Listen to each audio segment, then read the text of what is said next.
Bonjour, je suis Scott Stein et je porte les Google Glass. Est-ce que j'ai l'air d'un cyborg? Vous avez probablement déjà vu beaucoup de choses dans ce genre. C'est ici une tentative de la part de Google de vous apporter un peu du futur des visiocasques de science-fiction.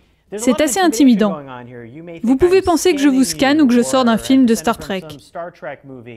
En réalité, les Google Glass peuvent faire des choses très spécifiques qui peuvent ne pas être exactement ce que vous pensez qu'elles font pour l'instant.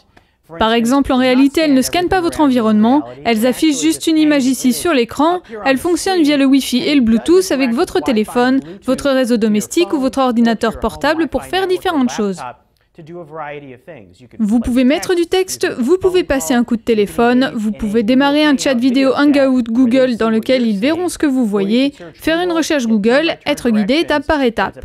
Mais les usages sont plutôt limités pour l'instant et aucun n'implique le système d'analyse de l'environnement de Google avec des informations s'ajoutant par-dessus ou cette espèce de monde bizarre dans lequel des objets virtuels interagissent avec les choses que vous voyez.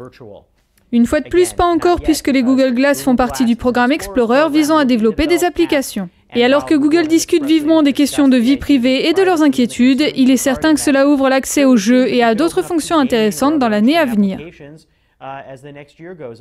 Pour l'instant, c'est un appareil à 1 500 $. Il est uniquement conçu et peut uniquement être obtenu par ceux qui ont signé le programme Explorer ou à travers la campagne hashtag de Google pour tenter de gagner une paire pour soi ou le droit de les acheter.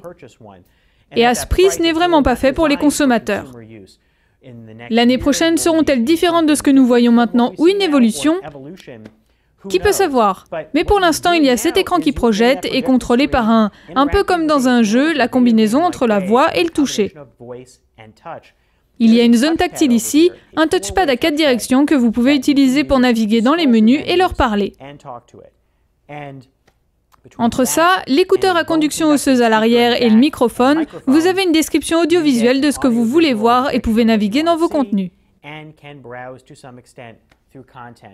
Donc c'est un peu comme un casque Bluetooth, c'est un peu comme une montre connectée et c'est un peu comme quelque chose d'autre complètement différent. Qui sait ce qu'on verra? Restez connectés pour plus d'articles sur CNET à leur sujet cette semaine et la prochaine. Je suis Scott Stein pour un premier aperçu des Google Glass.